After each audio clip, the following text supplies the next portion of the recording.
ओम श्री गुरुभ्यो नमः। विश्वं दर्पणदृश्यमाननगरे तुल्यं निजान्तर्गतं पश्यन् आत्मनि मायया बहिर्वोद्भूतं यथा निद्रया यः साक्षात् कुरुते प्रबोधसमये स्वात्मानमेवाद्वयम् तस्मै श्री गुरुमूर्तये नमः। इदं श्री दक्षिणामूर्तये।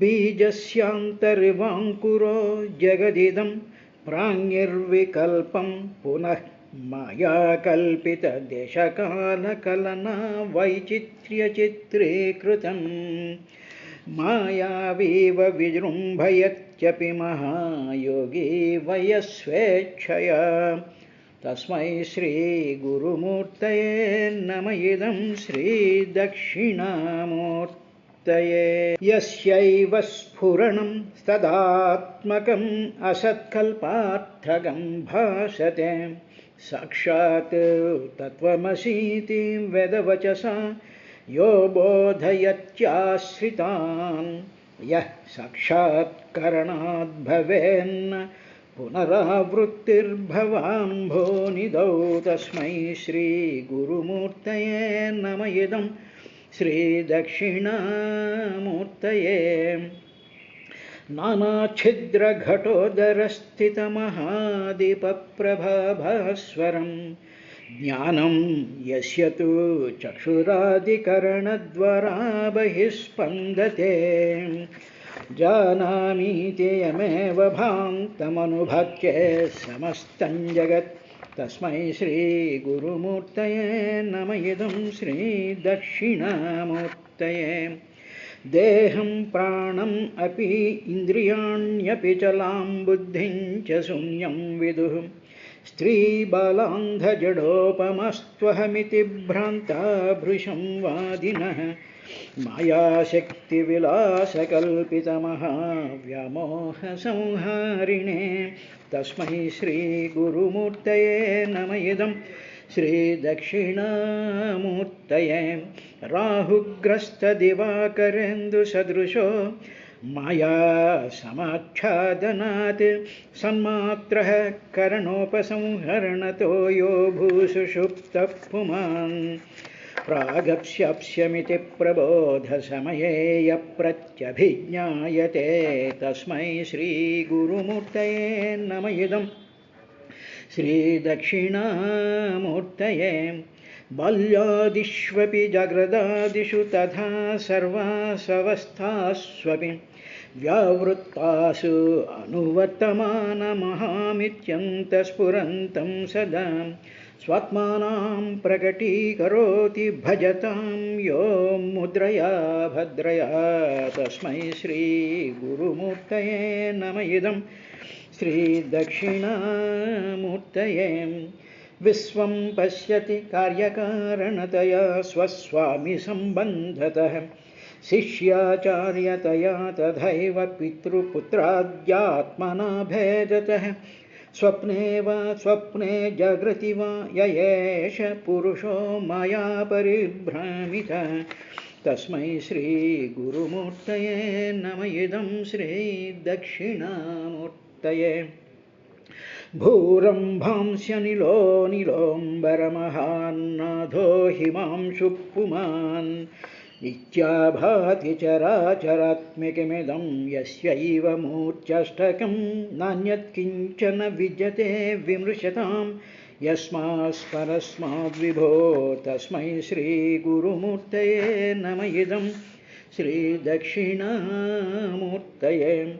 सर्वात्मत्वमिति स्फुटीकृतम् इदं यस्मादमुष्मिंस्तवे तस्मात् श्रवणात् अर्धमननाध्यानाच्च संकीर्तनात् सर्वात्मत्वमहाविभूतिसहितं स्यादीश्वरत्वं स्वतः सिद्धे तत्पुनरष्टधा परिणतम् ऐश्वर्यमव्याहतम्। हरिः ओम श्री गुरुभ्यो नमः। ओ विदुर, आ దక్షిణామూర్తి వచ్చినటువంటి బ్రహ్మగారిని చూసి లేచి ప్రణామం, వెంటనే ఆ బ్రహ్మగారికి నమస్కారం చేశాడు. ఆ శశాంక శేఖరుడైనటువంటి ఆ దక్షిణామూర్తి స్వరూపంలో యోగా పట్టాభిషిక్తుడైనటువంటి వాడు. తర్వాత తపస్సు, మంత్రము, యోగము మూడు కూడా తన రూపమే అయి అక్కడ సనందాది మహర్షులకి, మిగతా సిద్ధులకి, సాధ్యులకి, వీళ్ళందరికీ కూడా నారదుడు అడిగినటువంటి ప్రశ్నకు సమాధానం చెప్తూ ఉంటే వాళ్ళందరూ వింటూ ఉండేటువంటి సందర్భంలో బ్రహ్మదేవుడు రాగానే ఈయన లేచి నమస్కారం చేసిన తర్వాత బ్రహ్మదేవుడు ప్రహసన్ నవ్వుతూ ఆ దక్షిణామూర్తి స్వరూపంతో ఆ పరమశివుడితో ఆయన మాట్లాడడం ప్రారంభించాడయ్యా ఈ విధంగా అని చెప్తూ బ్రహ్మోవాచ జానే త్వాం ఈశం విశ్వస్య జగతో యోనిబీజయోః శక్తే శివస్య చ పరం యత్తద్బ్రహ్మ నిరంతరం అనేటువంటి ఈ శ్లోకంలో ఒక అద్భుతమైనటువంటి కాన్సెప్ట్ ఒకటి కొంచెం ఆలోచించవలసినటువంటి ఒక భావాన్ని, ఒక ఆధ్యాత్మికమైనటువంటి రహస్యాన్ని బ్రహ్మగారు డైరెక్ట్గా చెప్తూ ఉన్నారు. విశ్వస్య అంటే ఈ జగత్తంతటికి కూడా ఈశం నాథుడైనటువంటి వాడివి నువ్వు. తర్వాత జగత్తుకు యోని బీజయోహో, యోని అంటే పుట్టుక స్థానం, ఈ జగత్తంతటికి పుట్టుక స్థానము. తరువాత బీజయోహో దానికి కారణమైనటువంటి బీజానివి కూడా అయినా అవి రెండు ఏమిటి? యోని అంటే పుట్టుక స్థానం ఎవరంటే శక్తేహే మాయాశక్తి. మాయాశక్తిలో నుంచే ఓ దక్షిణామూర్తి, మాయాశక్తిలో నుంచే ఈ పంచభూతాలు, త్రిగుణాలు, తర్వాత కాలం సహాయంతో పంచభూతాలు, పంచతన్మాత్రలు ఇవన్నీ కూడా పరమాత్మలో ఉండేటువంటి మాయాశక్తిలో నుంచే ఇవన్నీ బయటకు వస్తున్నాయి. ఇలా వచ్చేటువంటి ఆ పుట్టుక స్థానం ఉందే యోని, ఆ పుట్టుక స్థానం మాయాశక్తి, ఆ మాయాశక్తి కారణం. తరువాత బీజయోహో అలాగ మాయాశక్తిలో నుంచి ఉద్భవించినటువంటి పంచభూతాదులన్నిటిలోనూ కూడా నీ బీజస్వరూపమైనటువంటి చైతన్య శక్తిని నువ్వు ప్రవేశపెడతావు.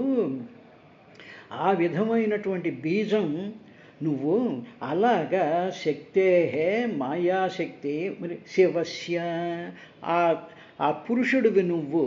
ఆ నీలో ఉండేటువంటి ఆ సతీదేవి, ఆ పరాశక్తి ఉందే, ఆ పరాశక్తి మాయాస్వరూపమైనటువంటివి. ఇటువంటి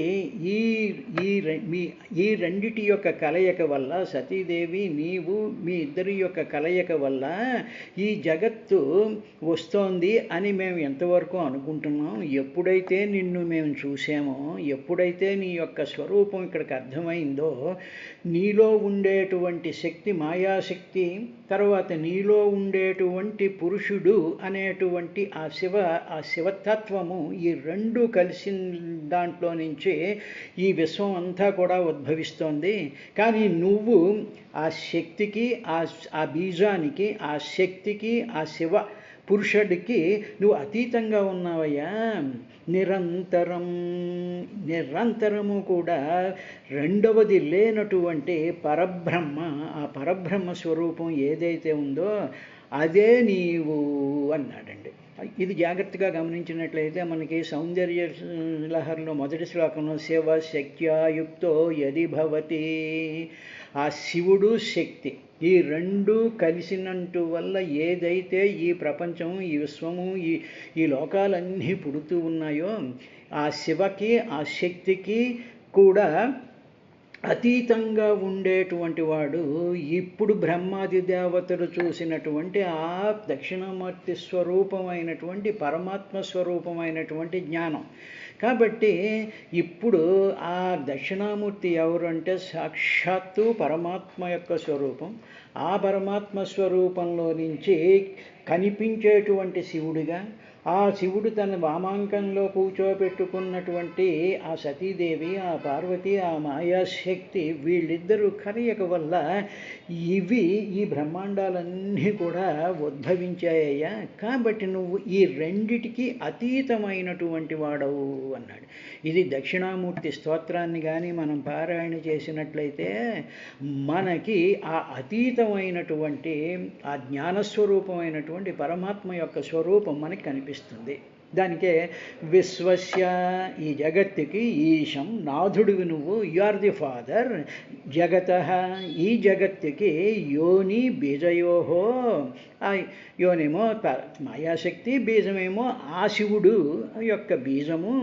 తర్వాత శివస్య, ఆ పురుషుడికి పరం అంటే ఏమిటి, నువ్వు శివుడి కింద నీలోంచి ఒక శివుడు బయటకు వస్తాడు, ఆ శివుడి పక్కన కూర్చున్నటువంటి నీలో నుంచే మాయాశక్తి వస్తుంది. నీలో నుంచి వచ్చినటువంటి శివుడు, నీలో నుంచి వచ్చినటువంటి మాయాశక్తి, వాళ్ళిద్దరూ భార్యాభర్తల కింద ఈ జగత్తుని సృష్టిస్తూ ఉన్నారు. నీవు ఆ రెండిటికీ కూడా, అంటే ఆ శివుడికి ఆ శక్తికి కూడా పరం, అతీతమైనటువంటి వాడివి నువ్వు. అదే సౌందర్యం. మామూలుగా మనం లలితాదేవి అనేటువంటి స్వరూపం ఏదైతే చెప్తుంటామో, ఆదినారాయణుడు అని మనం ఏదైతే ఉంటాం ఆ పరమాత్మ అని, ఆ పరమాత్మలో నుంచే బ్రహ్మ విష్ణు మహేశ్వరులు, తర్వాత వాళ్ళ భార్యలు, ఆ తర్వాత దేవతలు వీళ్ళందరూ వస్తూ ఉంటారు. అంటే పరమాత్మ అనేటువంటి ఒక యూనిట్ని దక్షిణామూర్తి స్వరూపం కింద బ్రహ్మగారు దర్శించారయ్యా అన్నారు. అదే దానినే యద్ బ్రహ్మ, యత్ తద్బ్రహ్మ, ఆ బ్రహ్మ అది ఎప్పుడూ కూడా నిరంతరం. అంతరం అంటే తేడా లేనటువంటిది, ఒకటే ఉంటుంది, ఉన్నది ఒకటే.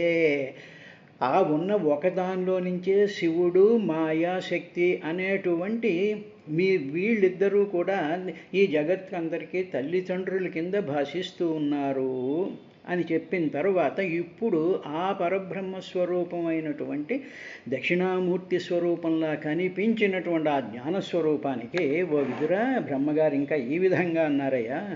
త్వమేవ భగవన్నే తచ్చివ శక్యో స్వరూపయో విశ్వం సృజతి పశ్యతి క్రీడన్ ఊర్ణపటో యథా. ఓ భగవంతుడా, అంటే పూజనీయుడైనటువంటి ఓ దక్షిణామూర్తి స్వరూపమా, త్వం నీవే స్వరూపయో, నీవే స్వరూపయో సమానములైనటువంటి అదే రూపంతో ఉండేటువంటి శివశక్త్యో, శివశక్తి అంటే అమ్మవారు అయ్యవారు అని మనం చూస్తూ ఉండేటువంటి అమ్మవారు అయ్యవారు అనేటువంటి విధంగా క్రీడన్, నువ్వే ఆ రెండిటి కింద విడిపోయి ఈ రెండు కలిసి కబుర్లు చెప్పుకుంటున్నట్టు, కైలాసంలో ఉన్నట్టు, ఆవిడ్ని మనం తొడలో కూర్చోపెట్టుకున్నట్టు, తర్వాత మీ ఇద్దరు కలిసి ఈ వినాయకుడిని, తర్వాత కుమారస్వామిని, తర్వాత ఇటువంటి జగత్ అంతటినీ కూడా సృష్టిస్తున్నట్టు క్రీడిస్తూ ఉన్నావయ్యా నువ్వు. ఏతత్, అలాగా క్రీడలో విశ్వం, ఈ జగత్తునంతటినీ కూడా నువ్వు అల్లేస్తున్నావు. నువ్వు ఎలాగంటే ఊర్ణపట, సాలిపురుగు నోట్లో నుంచి తీసి తన చుట్టూ గూడు ఎలాగ అల్లేస్తూ ఉంటుందో అలాగ నువ్వే నీ నోట్లో నుంచి వచ్చినటువంటి తల్లిదండ్రి స్వరూపులైనటువంటి ఆ మాయాశక్తిని, ఆ శివశక్తిని, శివశక్త్యోయుక్తో దాని చేత ఈ విశ్వం అనేటువంటి సాలిగూడిని చేస్తూ నువ్వు మధ్యలో ఉంటావు, నీ నోట్లో నుంచే వస్తున్నాయి. అటువంటి సాలెపురుగులాగా సృష్టిస్తూ ఉన్నావు. తర్వాత ఏం చేస్తున్నావు అంటే పాసి, సృష్టించి దాన్ని అలా కాపాడుతూ ఉంటావు. తర్వాత అత్సి, భక్షించేస్తూ ఉంటావు, మళ్ళీ వెంటనే నువ్వు వెనక్కి లాగేసుకుంటూ ఉంటావు. ఇది విశ్వం సృజతి పాసి అత్సి. ఎందుకు చేస్తూ ఉంటావు అంటే క్రీడ, నీకు ఇది ఆట. ఆ ఆటలో నువ్వేం చేస్తున్నావు, ఇద్దరిని సృష్టించుకున్నావు. శివుడిని సృష్టించావు, పార్వతీదేవిని సృష్టించావు. వాళ్ళిద్దరి యొక్క కలయిక వల్ల ఈ బ్రహ్మాండాలన్నీ సృష్టిస్తున్నావు. కాబట్టి నువ్వు ఆ పరమాత్మ స్వరూపమైనటువంటి ఆ సత్యం జ్ఞానం అనంత బ్రహ్మస్వరూపమైనటువంటి వాడివి నువ్వు అని చెప్పి బ్రహ్మగారు త్వమేవ భగవాన్ నీవేనయ్యా శివశక్తి స్వరూపయో శివశక్తుల కింద నువ్వే అలా ప్రొజెక్ట్ అయిపోతున్నావు ఆడామగా కింద మీరు అయిపోయి సృష్టించి పారేసేస్తున్నావు ఈ జగత్తుని వెలయింపజేస్తున్నావయ్యా. తరువాత ఇలాగా నువ్వు ఉంటూ ఇంకా ఏం చేస్తున్నావు అంటే దాన్ని ఉంచుతున్నావు, దాన్ని సృష్టిస్తున్నావు, రక్షిస్తున్నావు, మళ్ళీ మింగేస్తూ ఉన్నావు. అందుకని అనాది మధ్యలయుడెవ్వడు మూల కారణంబెవ్వడు ఆ మూల కారణాన్ని నువ్వు ఆ మూల కారణంలో నుంచే ఈ జగత్తంతా కూడా బయటకు ఎవ్వనిచే జనించు జగము ఈ జగం ఎవ్వనిచే జనిస్తోంది నీలో నుంచి వచ్చినటువంటి శివపార్వతుల యొక్క సమ్మేళనం చేత ఎవ్వనిచే జనించు జగము ఎవ్వని లోపల నుండు ఇదంతా ఎవరి లోపల నీలోనే ఉంది అంటే నువ్వు సాలిపురుగు కదా సాలిపురుగు నోట్లోనే ఇదంతా ఉంది ఆ నోట్లో నుంచి వస్తున్నప్పుడు శివశక్తులు వస్తున్నాయి దాని నుంచి సాలిగూడు అనేటువంటి ఈ విశ్వం అంతా వచ్చేస్తుంది. అలాగా నీవు ఈ సృష్టిని చేస్తూ ఉన్నావయ్యా అని తర్వాత మళ్ళీ నువ్వే లోపలికి తీసేసుకుంటూ ఉంటావు అన్న తరువాత ఓ విదురా ఇంకా ఏమని చెప్పాడు అంటే నీవు త్వమేవ ధర్మార్థ దుగూభివక్తయే దక్షిణే సూత్రేణ ససజ్జిదాధ్వరం త్వయైవ లోకే వసితాశ్చ శేతవో యాన్ బ్రాహ్మణాశ్చ దదతే ధృతవ్రతాః. త్వమేవ ధర్మార్థదుగూభిపక్తయే దక్షిణే సూత్రేణ ససజ్జిదాధ్వరం త్వయైవ లోకే అవసితాశ్చ శతవో యాన్ బ్రాహ్మణా శ్రద్ధతే ధృతవ్రతాః అని బ్రహ్మగారు ఆ జరిగినటువంటి ఇన్సిడెంట్ ఏ విధంగా జరిగింది అనేటువంటి విషయాన్ని మనకి వివరించడం కోసం ఈ విధంగా చెప్తూ ఉన్నారయ్యా. విదురా ధర్మ అర్ధదుఘే అభిపత్తయే ధర్మార్థాలు అనేటువంటి పురుషార్థాలని ఎవరు చెప్తారు అంటే వేదం చెప్తూ ఉంటుంది. వేదంలో నువ్వు వేదస్వరూపుడైనటువంటి వాడివి.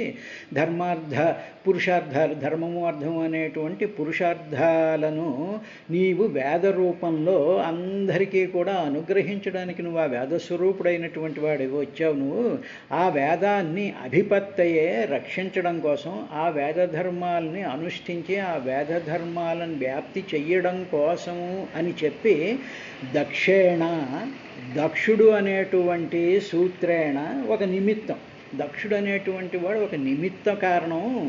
ఆ నిమిత్త కారణంగా ఉండేటువంటి దక్షుడు ద్వారా ఈ వేద ధర్మాలలో ఉండేటువంటి ఆ పురుషార్థాలని ప్రవర్తిల్ల చేయడం కోసం అని చెప్పి ఆ దక్షుడి ద్వారా అధ్వరం ససజ్జిధ ఒక యజ్ఞాన్ని నువ్వు ప్రవర్తిల్ల చేసావు. ఆ యజ్ఞాన్ని నువ్వు ఆ యజ్ఞం చెయ్యాలి అని చెప్పి స్వామి నువ్వు సంకల్పం చేసావు. సంకల్పం చేసే చెప్పినప్పుడు ఆ వేదంలో ఉండేటువంటివి అవన్నీ కూడా ఉన్నాయి. అవన్నీ కూడా త్వయా లోకే శేతవః అవసితాః. దక్షుడు ఏమనుకున్నాడంటే ఈ ధర్మార్థాలన్నీ పురుషార్థాలన్నీ నేనే చేసేస్తున్నాను అనుకున్నాడు. అనుకుని ఏం చేశాడు ఆ అహంకారం ఎప్పుడైతే వచ్చిందో తను చేసేటువంటి ఆ యజ్ఞంలో డిఫెక్టివ్గా తయారు చేసేసాడు. ఆ విధంగా కానీ అతనికి తెలియనటువంటి విషయం ఏమిటంటే ఈ ధర్మార్థాలు దక్షుడు వల్ల ప్రచురితం అవ్వలేదు. దక్షుడు నిమిత్త మాత్రమే కారణం మాత్రమే అంతే తప్ప దక్షుడు is not the designer for this. త్వయా ఏవ ఆ ధర్మార్థ ఆ పురుషార్థాలు ఏవైతే ఉన్నాయో అవి త్వయా ఏవ నీచేతే లోకమందు శాతవః ధర్మ మర్యాదలు అవసితాః. ఆ ధర్మం ఎలా ఉండాలి, అర్థం ఎలా ఉండాలి, కామం ఎలా ఉండాలి, ఆ తర్వాత మోక్షం అనేటువంటిది ఎలా ఉండాలి అనేటువంటి పురుషార్థాలని చెప్పేటువంటి వేద స్వరూపుడైనటువంటి వాడు నువ్వే. అందులోనే నువ్వే ఏం చేశావంటే అవసితాః నీ యొక్క ఆదేశం ప్రకారం నీ యొక్క నియమాల ప్రకారం అవి అలా జరగాలి. అటువంటి విధంగా ఏం చేశారంటే బ్రాహ్మణ శ్రద్ధతే, అక్కడ ఉండేటువంటి బ్రాహ్మణులందరూ కూడా శ్రద్ధగా వాటిలన్నిటినీ కూడా ధృతవ్రత, వాటిలన్నిటినీ ఆ నియమాలన్నిటినీ అక్కడ ఉండేటువంటి వేదవేత్తలందరూ స్వీకరించి వాళ్ళు ఆ యజ్ఞాలు చెయ్యాలి అనేటువంటి ఒక నిష్ఠతో ఆ వేదవేత్తలందరూ అక్కడ కూర్చున్నారు. అంటే వేదాలని వేదస్వరూపుడివే నువ్వు, ఆ వేదాల్లో ఇచ్చేటువంటి పురుషార్థాలన్నీ కూడా డిజైన్ చేసింది నువ్వే, ఆ డిజైన్ చేసినటువంటి ఆ ప్లాన్ అంతటినీ ఎగ్జిక్యూట్ చేయమని చెప్పేసేసి దక్షిణే మా సూత్రేణ, దక్షుడు అనేటువంటి ఒక ఆర్గనైజర్ని పెట్టావు. Organizer is not the designer of that, he must organize as per the rule book of Vedas. అతనికి తెలియలేదు, తెలియక అహంకారం అక్కడ నువ్వు కూర్చున్నప్పుడు నిన్ను నింద చేశాడు, నీ యొక్క అసలైనటువంటి స్వరూపం తెలియక. కాబట్టి you are the designer, you are the planner, you are the executor అనేటువంటి విషయం ఆ దక్షుడికి తెలియలేదయ్యా. కాబట్టి అటువంటి మర్యాదలు, ఆ వేద మర్యాదలన్నిటినీ కూడా నువ్వే నిలబెట్టేది కూడా నువ్వే.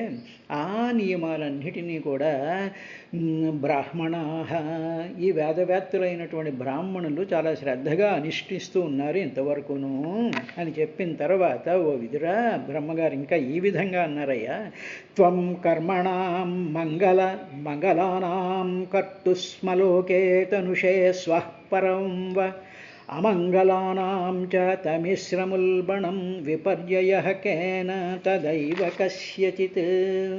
ఓ మంగళమైనటువంటి ఓ శివుడా, ఓ శివస్వరూప, ఓ దక్షిణామూర్తి, లోకంలో మంగళకరమైనటువంటి కర్మలను సకామంగా చేసేటువంటి వాళ్ళందరికీ కూడా స్వర్గసుఖాలనిస్తావు. కామంతో, కోరికలతో చేసినటువంటి వాళ్ళకి స్వర్గాది సుఖాలు కూడా నువ్వు ఇచ్చావు. ఎందుకంటే వేదంలో ఇవి ఉన్నాయి కాబట్టి కామంతో చేసినటువంటి కోరికల వల్ల స్వర్గ సుఖాలు లభిస్తాయన్నావు. అదే నిష్కామంగా చేసేటువంటి వాళ్ళకి పరమ పురుషార్థమైనటువంటి మోక్షం కూడా నీవే అనుగ్రహిస్తూ ఉన్నావు. తర్వాత అదే కాదు, నువ్వు ఇంకా ఏం చేస్తావంటే, ఎవరైనా దోషాలు చేసినా, తప్పులు చేసినా, వేద విరుద్ధంగా చేసినా, పనులు చేసినటువంటి వాళ్ళకి భయంకరమైనటువంటి నరకంలో నెట్టివేస్తావు, నువ్వే చేస్తావు అది కూడాను.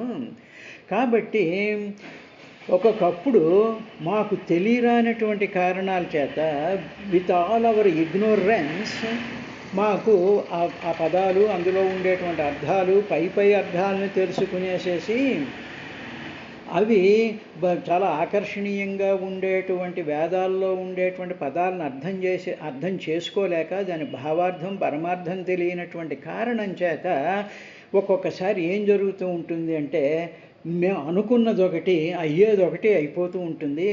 ఒక్కొక్కసారి ఈ ఫలాలు తలక్రిందులు అవుతూ ఉంటాయి.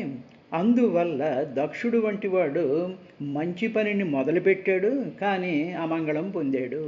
ఎందుకంటే వాడికి, ఆ దక్షుడికి వేదంలో ఉండేటువంటి రుద్రమంత్రాలతోనూ, తర్వాత రుద్రుడికి సంబంధించినటువంటి ఆ మొత్తం ప్రొసీజర్ అంతటినీ కూడా ఇంటెన్షనల్గా బైపాస్ చేసేసి తన యొక్క ప్రతాపం ఏదో తనకు బాగా వేదం అర్థమైపోయిందని, దానికి అన్ని ప్రొసీజర్స్ తెలుసని, తన చుట్టూ భృగ్వాది మహర్షులు ఉన్నారని, తర్వాత నేనేమో ప్రజాపతికి యొక్క లీడర్ని చేశాను అనేటువంటి అహంకారం, తర్వాత నువ్వేమో తన అల్లుడు, మామూలుగా ఉండేటువంటి అల్లుడు అనుకునేటువంటి ఈ రకరకాలైనటువంటి కాంప్లెక్సిటీస్ చేత దక్షుడు మంగళపూర్వకంగా ఫినిష్ అవ్వాల్సినటువంటి దానిని అమంగళం కింద చేసి పారేశాడయ్యా అని చెప్పి నెమ్మదిగా ఆ పరమాత్మ స్వరూపమైనటువంటి దక్షిణామూర్తిని బ్రహ్మగారు దగ్గరగా అప్రోచ్ అవుతూ ఆయనని ప్రార్థిస్తూ ఉన్నారయ్యా.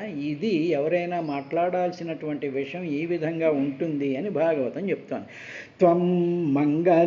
త్వం ఓ శివ మంగళం, నువ్వు మంగళమయుడైనటువంటి ఓ శివ, లోకే, ఈ లోకంలో మంగళానాం కర్మణాం, మంగళమయాలైనటువంటి కర్మలకు కర్తు, ఎవరైతే చేస్తూ ఉంటారో ఆ మంగళకరమైనటువంటి కర్మలు చేస్తూ ఉంటారో వాళ్ళకి వాళ్ళకి స్వర్గం ఇస్తావు.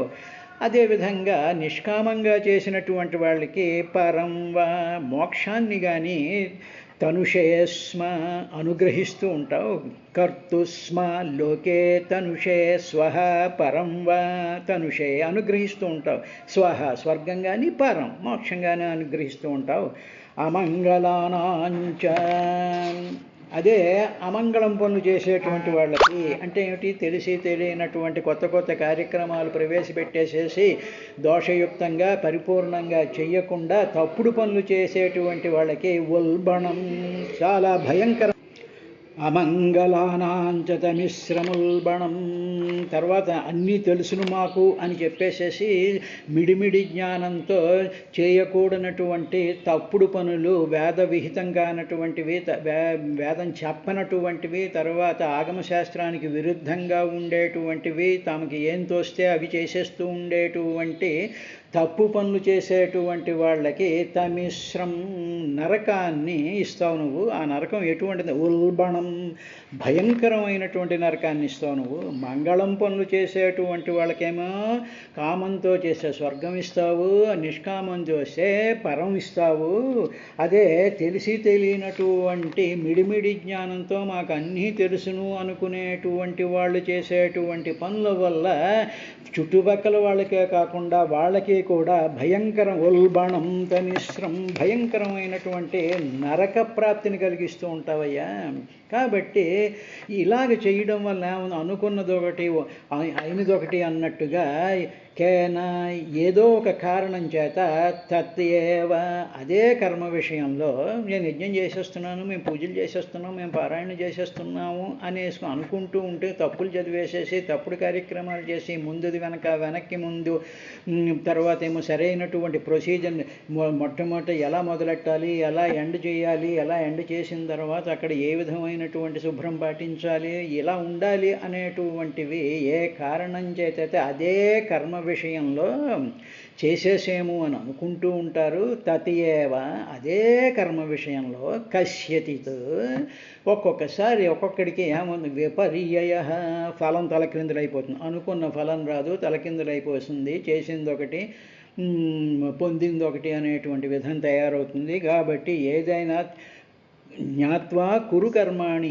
అని శాస్త్రం చెప్పింది. తెలుసుకుని ప్రొసీజర్ని పూర్తిగా తెలుసుకుని ఆ ప్రొసీజర్ని పెర్ఫెక్ట్గా ఫాలో అవుతూ శ్రద్ధగా భక్తితో పరమాత్మ యొక్క ధ్యానం చేస్తూ చేయాలి. అది చేసేటువంటి సింపుల్గా జరిగేటువంటి పారాయణలు కానివ్వండి, హోమాలు కానివ్వండి, యజ్ఞాలు కానివ్వండి, దీక్షలు కానివ్వండి, వ్రతాలు కానివ్వండి, తీర్థయాత్రలు కానివ్వండి, ఇవన్నీ కూడా జ్ఞాత్వా కుర్వీత కర్మని తెలిసి చెయ్యాలయ్యా. అలాగా పాపం మా దక్షులు వారు ఆ విధంగా చెయ్యలేరు అనేటువంటి చేస్తూ కస్యచిత్ ఒకానొకనికి విపర్యయ ఫలం తలక్రిందులైందని ఆ కస్యచిత్ ఆ ఒకానొక ఎవడు అంటే దక్షుడు అని ఆయన డైరెక్ట్గా చెప్పకుండా ఒకడికి అటువంటి అమంగళమైనటువంటి పరిస్థితిని ఆయన ఎదుర్కోవలసి వచ్చిందయ్యా స్వామి. కాబట్టి నువ్వు దయచేసి రక్షించాలి అనేటువంటి ప్రార్థనని మిగతా శ్లోకాల్లో చేశారు. దానికి సంబంధించినటువంటి విశేషాలు రేపటి కార్యక్రమంలో పూర్తిగా చూద్దాం.